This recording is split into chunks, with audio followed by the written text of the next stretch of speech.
चौधान यार घणन गायन बलोचन में बलोची में कलाम गाया है और जलाल तू न थो गाय ये उन्हनि जे फरमाश ते गाया तो कलाम फरमाशा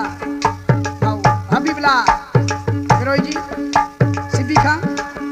हाजी मोहम्मद अमीन खान डोमकी जी खादम हुसैन डोमकी जी सुधीर खान डोमकी जी फतेह खान डोमकी जी गुलाम सिंह खान डोमकी जी हाजी मोहम्मद उस्मान जमाली जी दरिया खान जमाली जी कोटिया खान ऋषि चेस पियो उमर शिमाना था